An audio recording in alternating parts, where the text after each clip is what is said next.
Baik, selamat pagi. Assalamualaikum warahmatullahi wabarakatuh. Saya Randy Putra kembali dengan NIM 143240060 dari Teknik Sipil kelas A pagi. Dengan ini menjelaskan tugas ITS semester genap tahun ajaran 2024 sampai 2025 mata kuliah kimia dasar. Dengan dosen pembimbing saya adalah Pak Mas Duki. Sebelumnya saya ingin menjelaskan tentang apa itu kimia dasar. Kimia dasar adalah cabang ilmu kimia yang mempelajari prinsip-prinsip dasar tentang struktur materi, perubahan yang terjadi pada materi serta energi yang menyertainya. Kimia dasar menjadi landasan untuk memahami ilmu kimia lebih lanjut dan bagaimana zat-zat berinteraksi satu sama lain. Melalui untuk ciri-ciri kimia dasar adalah mempelajari sifat dan struktur zat, unsur senyawa, atom, dan molekul, lalu membahas reaksi kimia dan hukum-hukum kimia dasar, lalu mengajarkan konsep perhitungan kimia seperti mol, massa, dan volume, dan menjelaskan hubungan antara materi dan energi. Selanjutnya ada tujuan mempelajari kimia dasar, yakni memberikan dasar pemahaman ilmiah terhadap dunia di sekitar kita, lalu menjadi fondasi penting untuk bidang ilmu lainnya seperti biologi, farmasi, teknik, dan lingkungan, melatih keterampilan berpikir logis dan analitis. Selanjutnya ada soal-soal yang diberikan oleh Pak Mas Duki seperti ini. Oke, selanjutnya ada soal nomor 1. Ini seorang ilmuwan melakukan eksperimen hamburan sinar alfa dan mengamati bahwa sebagian kecil partikel dipantulkan kembali. Lalu jelaskan bagaimana hasil eksperimen ini membantah model atom Thomson dan mendukung model atom Rutherford. Oke, selanjutnya untuk jawaban nomor 1, yakni eksperimen hamburan sinar alfa yang dilakukan oleh Ernest Rutherford dengan bantuan Hans Geiger dan Ernest Merseden pada tahun 1909 memberikan hasil yang sangat mengejutkan pada masa itu dan berdampak besar terhadap pemahaman struktur atom. Lalu ada ringkasan eksperimennya, yakni ilmuwan menembakkan partikel alfa bermuatan positif ke arah lembaran tipis emas, dan sebagian besar partikel alfa melewati lembaran tanpa hambatan. Sebagian kecil dibelokkan pada sudut besar, lalu sangat sedikit partikel dipantulkan langsung ke arah sumber sudut mendekati 180. Oke. Lalu selanjutnya ada membantah model atau Thomson. Model Thomson dikenal juga sebagai model roti-kismis, menyatakan bahwa atom terdiri dari muatan positif yang tersebar merata seperti adonan roti, dengan elektron sebagai kismis tertanam di dalamnya, lalu muatan tersebar secara merata di seluruh atom, sehingga medan listriknya internalnya lemah. Lalu untuk masalah dengan model ini, jika model Thomson benar, maka partikel alfa seharusnya tidak mengalami pembelokan besar apalagi pemantulan. Lalu karena muatan tersebar merata dan tidak ada pusat bermuatan besar yang bisa menyebabkan gaya tolak kuat, namun kenyataan bahwa sebagian kecil partikel alfa dipantulkan kembali menunjukkan adanya sesuatu yang padat bermuatan positif dan sangat kecil ukurannya di dalam atom. Lalu selanjutnya ada mendukung model atom Rutherford. Rutherford menyebutkan bahwa sebagian besar massa atom dan seluruh muatan positif terkonsentrasi dalam inti yang sangat kecil di pusat atom ke inti atom. Elektron mengelilingi inti dalam ruang kosong relatif besar, menjelaskan mengapa sebagian besar partikel alfa bisa lewat tanpa hambatan. Untuk kesimpulan eksperimen ini, eksperimen hamburan sinar alfa membantah model Thomson karena menunjukkan bahwa muatan positif dan massa atom tidak tersebar merata melainkan terkonsentrasi di inti. Hal ini menjadi dasar dari model Rutherford yang menggambarkan model atom sebagai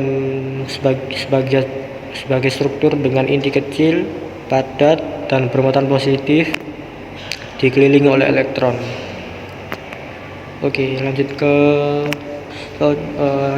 soal nomor 2. Jelaskan bagaimana prinsip Hahn, larangan Pauli, dan aturan Aufbau berperan dalam menentukan konfigurasi elektron unsur transisi. Berikan dengan contoh unsur Fe dan ion Fe²2+. Lalu untuk jawaban yang nomor 2 adalah yang pertama ada aturan Aufbau. Prinsip pengisian orbital, elektron akan mengisi orbital dari energi terendah ke energi yang lebih tinggi. Urutan pengisian orbital berdasarkan tingkat energi adalah 1s, 2s, 2p, 3s, 3p, 4s, 3d, 3p, 3s, 3p, 4s, 3d, 3p.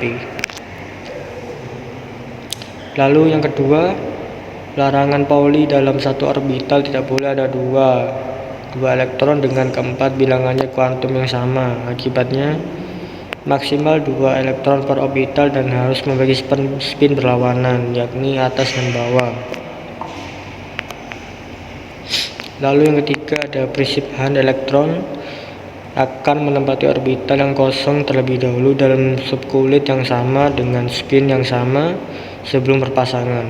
Akibatnya dalam orbital P, D, atau F, elektron akan mengisi orbital satu persatu dulu dengan panah yang sama, yakni atas.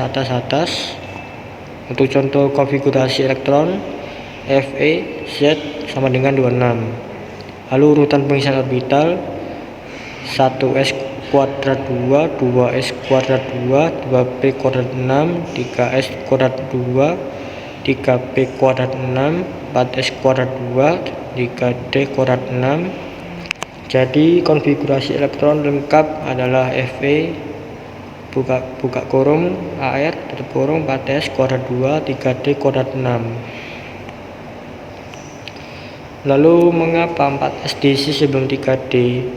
Karena secara energi 4s lebih rendah dari 3d saat orbital belum terisi penuh. Konfigurasi elektron Fe kuadrat 2 plus sama dengan Z26 kehilangan 2 elektron.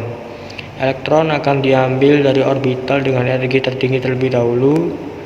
Setelah Fe membentuk ion Fe kuadrat 2 plus, 2 elektron dilepas dari 4s bukan dari 3d. Jadi konfigurasinya Fe kuadrat 2 plus AR 3d kuadrat 6. Lalu untuk peran prinsipnya adalah prinsip peran dalam Fe dan Fe kuadrat 2 plus Aufbau menjelaskan urutan pengisian elektron 4s sebelum 3d. Pauli dalam 3d tiap orbital hanya bisa diisi 2 elektron dengan spin berlawanan. Hahn dalam 3d kuadrat 6, elektron menyebar ke 5 orbital d terlebih dahulu lalu mulai berpasangan.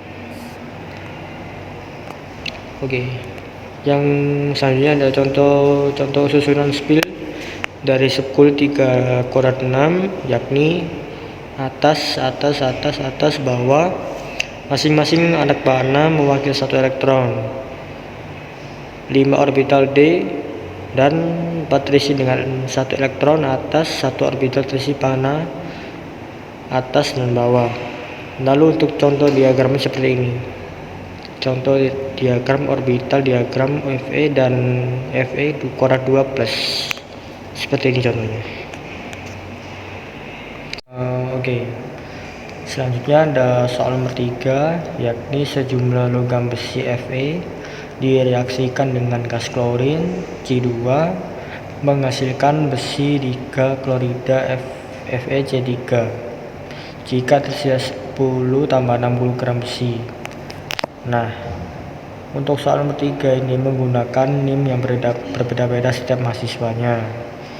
Lalu untuk NIM saya adalah yang saya sebutkan di awal tadi, 143240060.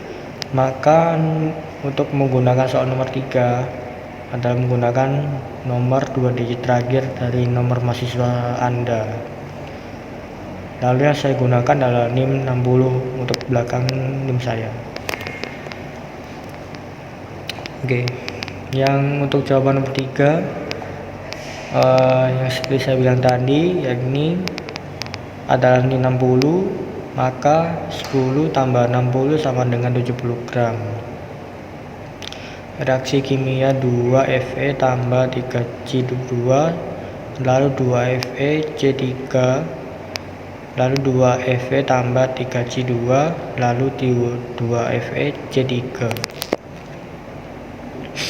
Lalu untuk yang A, mol masing-masing reaktan 1, mol Fe sama dengan mR, Fe sama dengan 55,85 G per mol. Lalu untuk mol Fe 70 per 55,85 sama dengan 1000,253 mol. Yang kedua, mol C2 pada STP atau yang disebut standar temperature and pressure. 1 mol gas sama dengan 22,4 L. Mol C2 sama dengan 10,0 per 22,4 sama dengan 0,446 mol. Lalu yang B, tentukan reaktan pembatas dari persamaan reaksi 2Fe 3C2 sama dengan 2/3, maka hasilnya adalah 0,667 dengan mol Fe per mol C2. Untuk cek perbandingan aktualnya 10,253 per 0,446 sama dengan 2,81, maka hasilnya lebih besar dari 0,667. C2 adalah reaktan pembatas untuk jawaban yang nomor B. Untuk yang C, hitung massa FeC3 yang terbentuk. Dari reaksi C3C2, 2FeC3 sama dengan 0,446 mol C2 menghasilkan 2/3 kali 0,446 sama dengan 0,297 mol FeC3.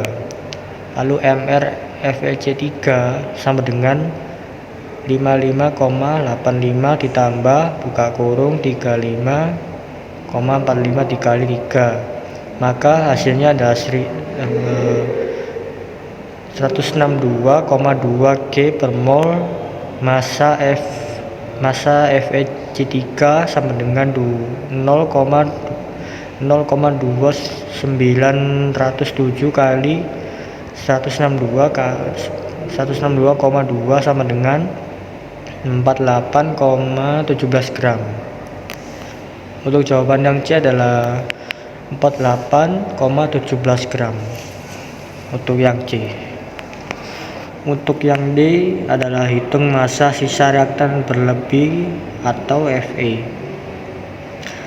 Mol Fe yang beraksi adalah 2/3 kali 0,446 sama dengan 0,297 mol.